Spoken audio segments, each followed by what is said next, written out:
Magandang araw mga katrip. For today's video nga po pala ay magluluto po tayo ng ginataang karurong mga katrip. Ito po ang aking napagtripan ngayon na lulutuin. Ngayon nalamas ko na po sa asin mga katrip. Hugasan lang po natin na maayos at patutuloy natin sa isang malinis na lalagyan. Ang susunod ko pong gagawin mga katrip ay maghugas po ako ng paa ng manok. Ito po ay aadobuhin lang natin.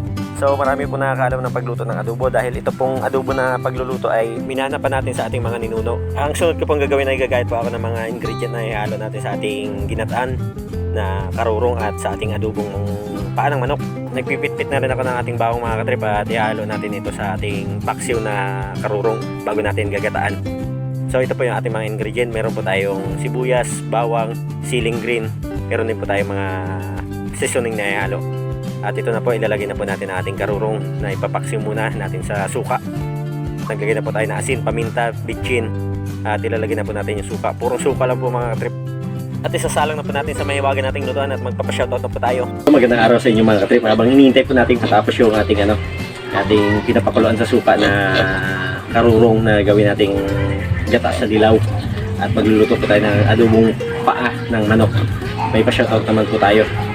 Una po nating babata ay kay Earl Jason Bailey Liwanag. Kuya Katrip, pa-shoutout po ang lahat ng paklasenyo.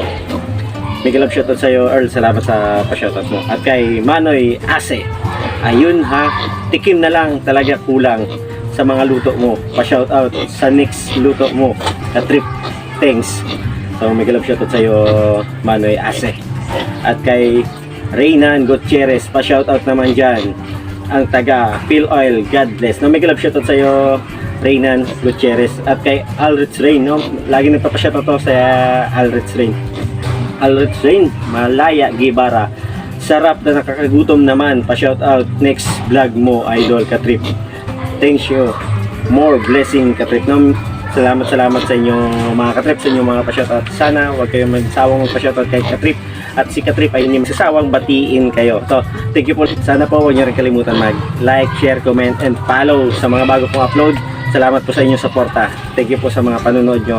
Ingat po kayo lagi and God bless. Ngayon natapos na po ang ating pa-shoutout. Babalikan na po natin ang ating lulutuing gata sa dilaw na karurong mga katrip. Ito na po, linagyan ko na po ng gata at lalagyan na po natin ng dilaw. Ang dilaw na magbibigay kulay sa kanya at magbibigay bango.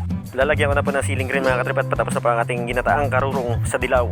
Sa punto pong ito mga katrip, nagpainit po tayo ng kawali at lalagyan natin ng mantika at magigisa po tayo ng sibuyas bawang. Ang susunod po nating lulutuin mga katrip ay yung adobong paa ng manok. Ang adobo po mga katrip ay nakuha pa natin sa ating mga ninuno na pagluto. Kasi yan po yung karaniwan talaga yung linuluto ng mga ninuno noon, adobo. Sikat na sikat po siya, parang sa Kastila po ba nakuha. O natutunan na pagluto mga katrip at ito na po, no, lalagyan na po natin ng tubig. Nalagyan ko na rin po ng tuyo mga katrip at maya maya po itatakpan natin, halo-haluin na po natin. At ito na rin po ang ating adobo ngayon. Nabuksan ko na po at lalagyan na po natin ng suka. Lalagyan natin ng paminta at lalagyan natin ng green chili. Siyempre may seasoning tayo na bitchin at ang ating pampagaan ng siling pula. At ang ating asukal na magbibigay linamnam at patapos na po ang ating linuluto at makikita nyo po mamaya mga katrip sa hain ng lamisa ko at okay na po. Ito na po mga katrip, napakasarap, napakalinamnam. So masarap pulutan, masarap ang ulam. Thank you po sa watching mga katrip.